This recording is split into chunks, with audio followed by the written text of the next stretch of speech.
Selamat malam, salam sejahtera. Terima kasih karena bersama dengan saya di Nazlin Unity Channel. Ini ialah keputusan tidak resmi PRK Kemaman untuk pukul 7.24 malam. Pada pukul 6 petang tadi, semua pusat pengundian telah pun ditutup. Dan sekarang ini, pada jam 7.20 malam petang, diumumkan bahawa proses penjumlahan undi sedang dijalankan. Perikatan Nasional berhimpun di Arena Square di Cukai, manakala Barisan Nasional dijangka berhimpun di Ibu Pejabat UMNO bahagian Kemaman. Pusat pengiraan rasmi terletak di Majlis Perbandaran Kemaman.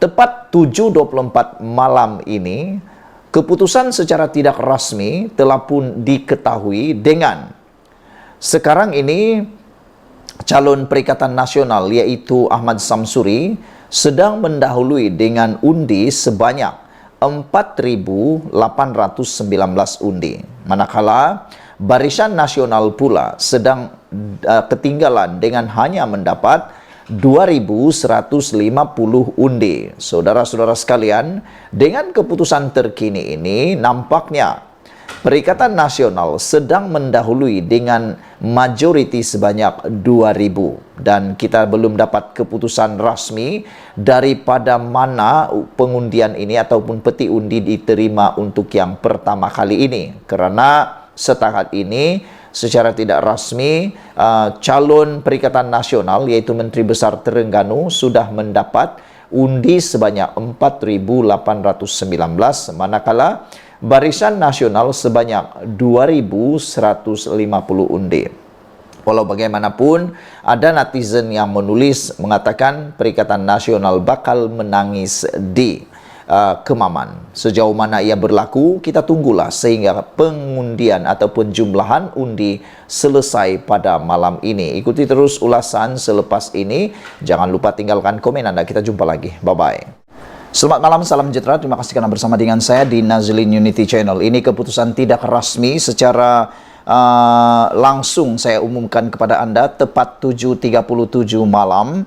Keputusan tidak rasmi untuk PRK Kemaman 2023 ialah keputusan ini didahului oleh calon daripada Perikatan Nasional iaitu Menteri Besar Terengganu sendiri Ahmad Samsuri dengan undi sebanyak 15.134 undi, manakala calon Barisan Nasional pula hanya mendapat setakat ini 8.437 undi. Dengan kata lain, sekarang ini calon Perikatan Nasional sedang mendahului dengan jumlah majoriti sebanyak 7.000. Persoalannya sekarang ialah apakah rakyat Terengganu khususnya di Parlimen Kemaman akan memilih Menteri Besar Terengganu ini sebagai ahli parlimen mereka yang baru.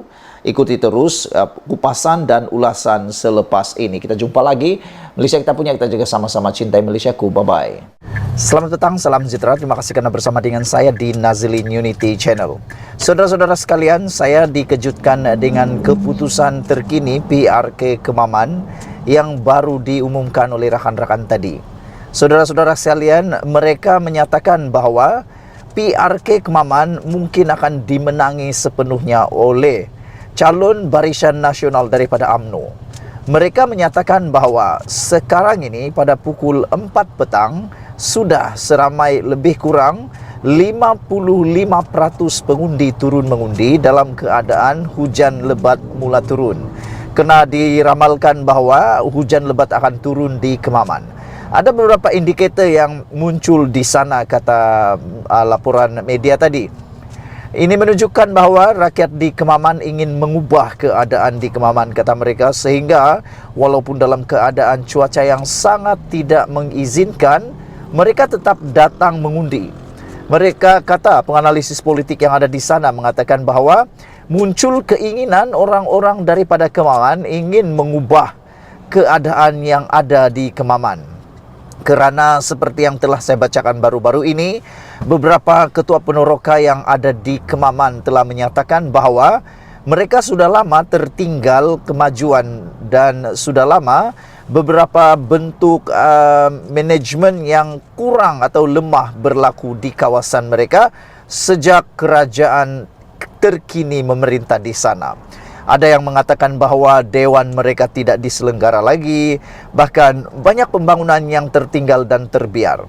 Oleh sebab itulah mereka mahukan kerajaan yang baru yang boleh memperjuangkan hak mereka. Di samping itu, ada juga yang menyatakan bahwa pilihan raya yang sekarang ini pukul 4 petang telah mencapai 55% itu menunjukkan bahwa jumlah pengundi mungkin akan tidak sampai sasaran, yaitu sebanyak 72% atau 70%. Dan ini ada orang tanya dalam ruangan komen di channel Nazilin Unity, mereka kata kalau calon ataupun kalau bilangan pengundi yang datang itu dalam keadaan yang sedikit atau peratusan yang sedikit, siapa yang akan kerugian atau siapa yang akan dapat keuntungan? Pada pandangan saya, yang akan dapat keuntungan kalau pengundi sedikit hadir ialah yang akan dapat ialah UMNO atau Barisan Nasional. Hal ini karena kita ketahui UMNO ni akar umbi mereka adalah ekstrim. Maksud ekstrim di sini adalah mereka sangat setia. Ekstrimnya sangat setia pada UMNO. Setianya itu ekstrim. Mereka tak peduli apapun jadi, mereka tetap bersama dengan UMNO. Oleh sebab itulah saya menjangkakan bahwa yang mendapat keuntungan di dalam keadaan peratusan undi keluar mengundi yang sedikit adalah UMNO, kerana mereka mempunyai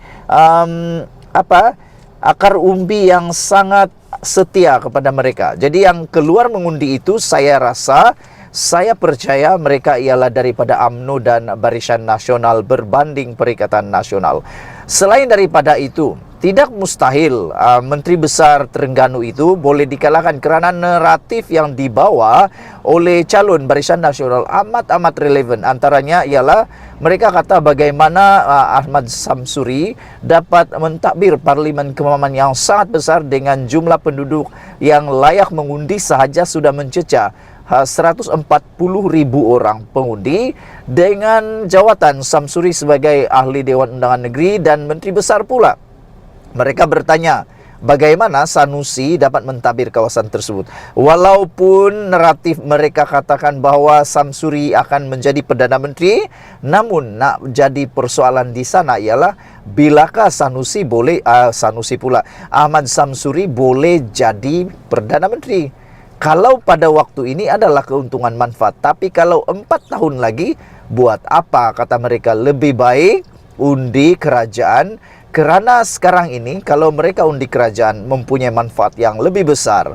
Jadi itu sebabnya mereka ramalkan kedudukan terkini undian walaupun belum dikira secara tidak rasmi, naratif ataupun undian suara daripada penganalisis politik yang saya lihat di YouTube, di media sosial, di Twitter, di TikTok, di mana-mana media sosial lah, mengatakan bahawa Samsuri bakal ketinggalan tipis berbanding calon Barisan Nasional. Sekian dulu untuk kali ini. Jangan lupa tinggalkan komen anda. Kita akan ketahui keputusan rasmi pilihan raya Kemaman tak lama lagi.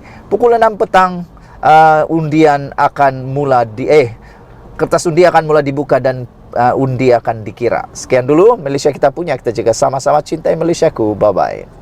Selamat pagi, salam sejahtera. Terima kasih kerana bersama dengan saya di Nazilin Unity Channel. Adakah Wahab terkantoi besar? Ini kerana pada hari kemarin perkembangan terbaru kita digemparkan apabila Wahab mendakwa, Wahab mendedahkan bahawa dia diganggu secara seksual oleh Dr. Agus. Dia menyatakan bahawa kejadian itu berlaku pada dirinya pada 21 Oktober. Dengar betul-betul, ini pengakuan daripada Wahab kemarin, iaitu pada 21 Oktober lalu, berdasarkan laporan polis yang dibuat oleh Wahab, dia telah pun diganggu secara seksual oleh Dr. Agus. Dan perkara ini telah pun dinyatakan dalam laporan polis dan polis sedang menyiasat dakwaan gangguan seksual melibatkan bekas Ketua Pengarah Jabatan Komunikasi Komuniti JKOM, Datuk Dr. Muhammad Agus terhadap Abdul Wahab yang kononnya berlaku di Bintulu, Sarawak. pada 21 Oktober. Saya ulang sekali lagi, nombor tarik ini sangat penting, yaitu 21 Oktober, yang mana kononnya berlaku di sebuah hotel. Ini menyebabkan perkara ini amat panas kerana sebelum ini video Wahab yang telah tular menyatakan, Wahab mengatakan ada Mr. H yang telah pun bertanggung jawab dalam perkara tersebut, yang mana kononnya memerangkap Dr. Agus. Itu kemarin, ingat, 21 Oktober tariknya, konon Wahab telah pun diganggu secara seksual oleh Dr. Agus di mana? Di Miri, Sarawak, dan di sebuah hotel. Itu cerita kemarin. Tetapi ini pendedahan yang mungkin membuatkan Wahab terkantoi besar. Mungkin dia berbohong kerana Wahab mula bertugas di JKOM. Wahab mula bertugas di JKOM pada 1 November. Tapi gangguan seksual terhadapnya didakwa berlaku 21 Oktober. Jeng, jeng, jeng, jeng, jeng. Apa cerita sebenarnya? Di mana kesilapannya? Ulang semula. Ingat betul nomornya. 21 Oktober konon gangguan seksual itu berlaku. Tetapi Wahab hanya mula bertugas di JKOM pada 1 November. Jadi, apakah ceritanya nih sampai begini? Berikutan laporan polis yang dibuat oleh Abdul Wahab Abdul Kadir tentang gangguan seksual yang didakwa dilakukan bekas ketua pengarah JKOM yang terhadapnya, yaitu cerita sepa Mr. H, sendirinya sudah jadi tidak menarik lagi. Bahkan apa peranan Mr. H dalam video Wahab yang tular sebelum ini turut tidak penting lagi untuk diketahui. Yang lebih menarik lagi untuk diketahui selepas ini tidak lain adalah tentang warna-warni Dr. Agus itu sendiri. Berdasarkan laporan polis yang dibuat Wahab, beliau mendakwa telah diganggu secara seksual oleh Dr. Agus pada 21 Oktober lalu di sebuah hotel di Bintulu, Sarawak. Tetapi, jika kita masih ingat dalam sidang media bersama Dr. Agus di Bangi kira-kira 2 minggu sebelum ini, Wahab memberitahu beliau mula bertugas dengan JKOM pada 1 November 2023. Bermakna ketika kejadian gangguan seksual didakwa berlaku di Bintulu, Sarawak itu, Wahab belum lagi bertugas dengan JKOM. Bagaimana Wahab boleh berada di Bintulu bersama Dr. Agus? Apa urusan beliau di Bintulu dan apa pula hubungannya dengan Dr. Agus yang ketika itu masih berjawatan ketua pengarah JKOM? Adakah beliau dibawa oleh Dr. Agus ke Bintulu atau Wahab pergi sendiri ke sana dengan menggunakan duit poketnya sendiri untuk membeli tiket penerbangan kapal terbang? Adakah Dr. Agus dan Wahab sebelum ini sudah saling kenal mengenali sebelum kejadian gangguan seksual yang didakwa berlaku itu? Selain itu, sebagaimana laporan polis dibuat Wahab, gangguan seksual itu didakwa berlaku di sebuah hotel di Bintulu. Sekali lagi persoalan timbul, di mana sebenarnya tempat yang lebih spesifik kejadian gangguan seksual itu berlaku. Adakah ia berlaku di ruang lobi, di dalam coffee house, ketika minum-minum di lounge, atau dalam bilik? Jika di dalam bilik, adakah gangguan itu berlaku di bilik Dr. Agus atau di bilik Wahab?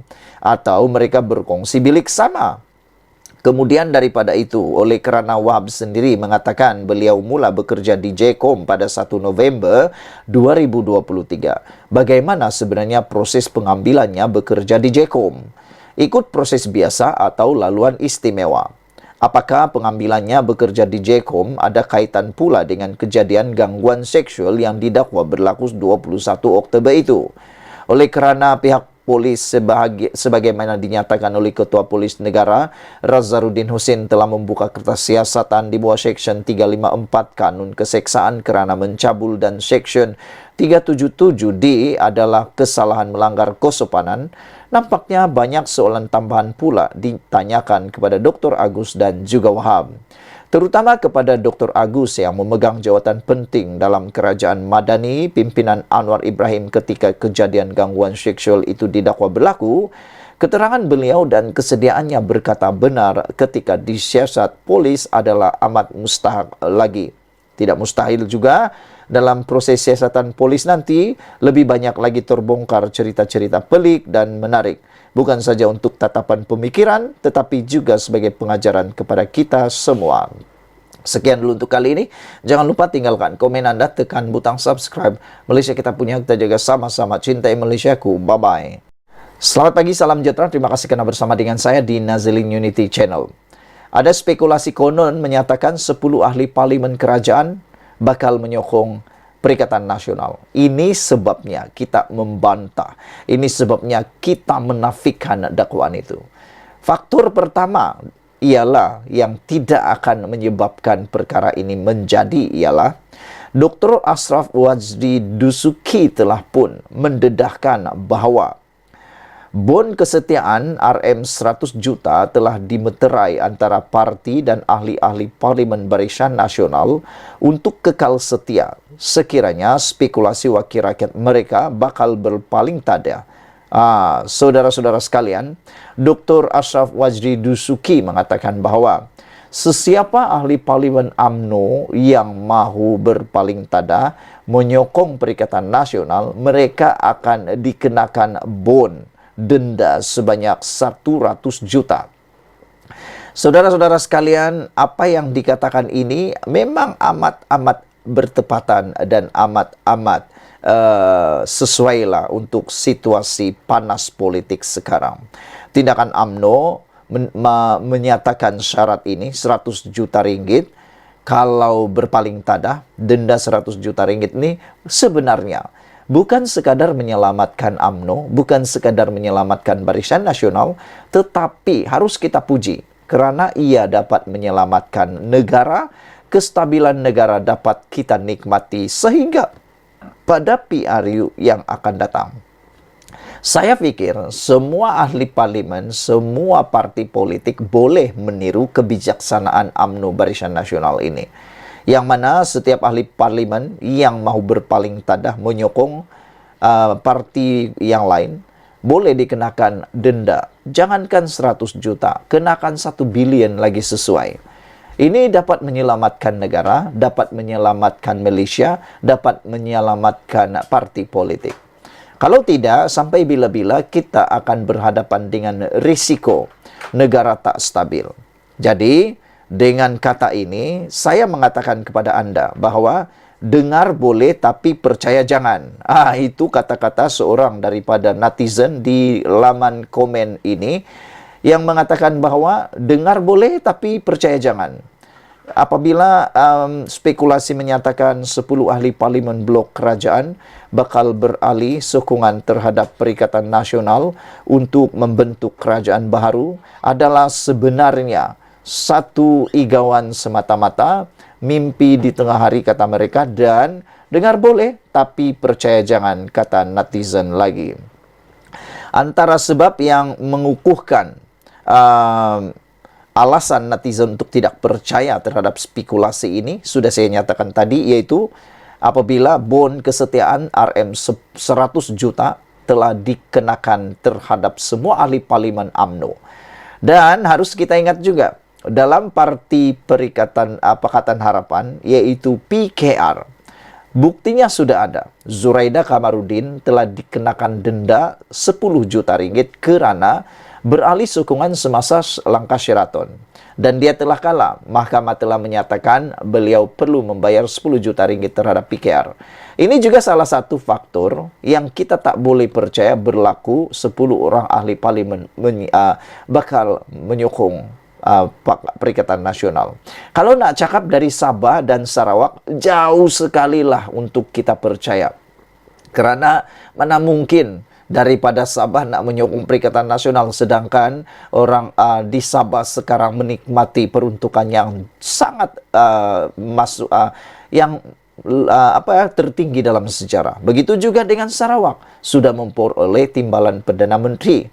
Bukankah itu satu keuntungan kepada mereka? Dan pastilah, saya yakin ahli parlimen Sabah dan Sarawak mempunyai karakter dan juga mentaliti yang berbeza dengan ahli-ahli parlimen daripada tanah seberang.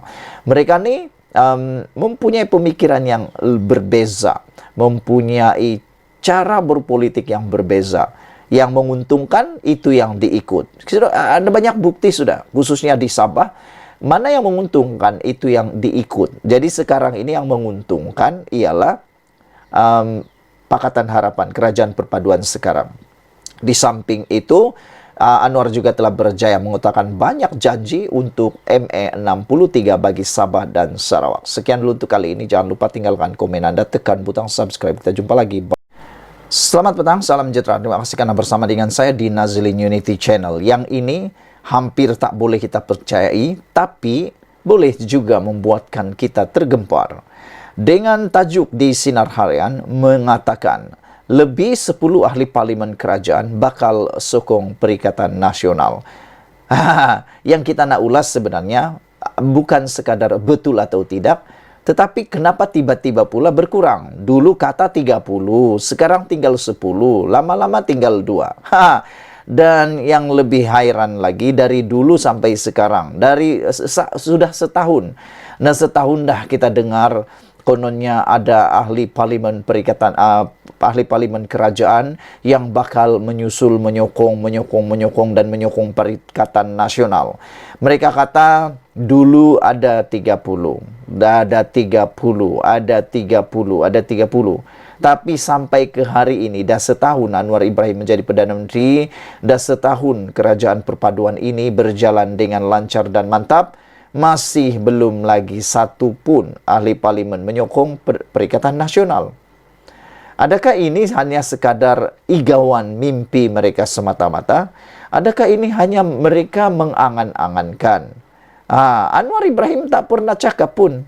Anda tahu, sepanjang saya menganalisis politik itu, setahun sebagai pemerhati politik pada kerajaan Madani ini, Anwar Ibrahim tak pernah menyatakan bahawa bakal 10K, 5K, 4K ahli parlimen daripada Perikatan Nasional bakal menyokongnya.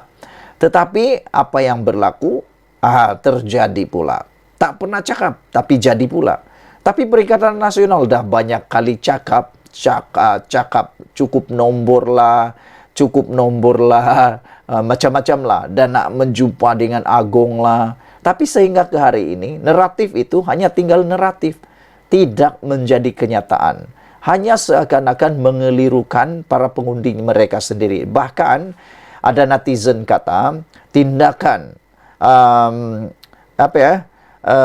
tindakan spekulasi ini konon, yang mana dinyatakan oleh ahli Majlis Pimpinan Tertinggi Parti Pribumi Bersatu, yaitu Datuk Seri Muhammad Rizwan Yusof, bahawa spekulasi itu mungkin akan menyebabkan 10 orang ahli parlimen blok kerajaan beralih sokongan.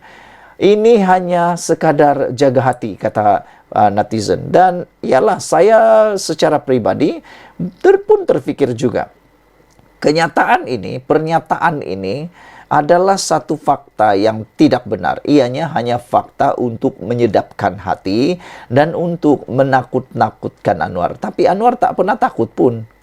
Kalau 10 orang saja nak pindah, tak apa, tiada masalah pun. Tidak akan bubar dan tidak akan jatuh kerajaan itu. Kalau fikir-fikirlah kan, tambah 69 sekarang ni ahli parlimen daripada Perikatan Nasional, tolak 5, tinggal 69, campur dengan 10, baru 79. Macam mana nak bentuk kerajaan? Itu hanya merugikan. Selain daripada itu, kenapa kita menyangkal 10 ahli parlimen ini berpindah ke blok ialah, apabila mereka berpindah blok, mereka sengaja dengan petik membunuh diri, menjahanamkan diri sendiri. Kenapa? Kerana mereka akan kehilangan peruntukan parlimen. Bukankah itu menjahanamkan diri sendiri? Lebih baik tunggu sampai PRU akan datang. Melainkan kalaulah benar Perikatan Nasional boleh jadi kerajaan, betul-betul confirm jadi kerajaan, barulah ada kelebihan, ada kepentingan mereka mengalih sokongan. Tapi kalau tidak, buat apa? Ianya tidak membawakan apa-apa manfaat kepada ahli-ahli parlimen yang mau menyokong tersebut. Jadi, kita menyangkallah, kita tidak dapat percayalah bahawa 10 orang ahli parlimen ini bakal menyertai kerajaan, menyertai Perikatan Nasional. Kita tidak dapat menerima dan tak boleh hadamlah. Kenapa boleh pula tiba-tiba 10 kan? Kenapa boleh? Sedangkan tiada manfaat mereka untuk beralih sokongan. Mereka hanya menjerumuskan diri mereka pada bahaya, bukan saja tidak dicalonkan lagi, bahkan kehilangan semua keistimewaan sebagai ahli parlimen. Sedangkan Blok Perikatan Nasional pun nak bersama kerajaan sebab nak peruntukan. Takkanlah ahli parlimen kerajaan ni pula nak membuang keistimewaan dan peruntukan tersebut. Tak tahulah kalau ada pula ahli parlimen yang dengan tanda petik kurang bijak. Kurang bijak untuk bertindak menyokong Perikatan Nasional. Saudara-saudara sekalian, jadi kita tidak dapat melayanlah perkara ini, dan dari mana perkara itu boleh berlaku pun kita tidak tahu. Saudara-saudara, sekian dulu untuk kali ini. Jangan lupa tinggalkan komen Anda, tekan butang subscribe. Kita jumpa lagi. Bye-bye.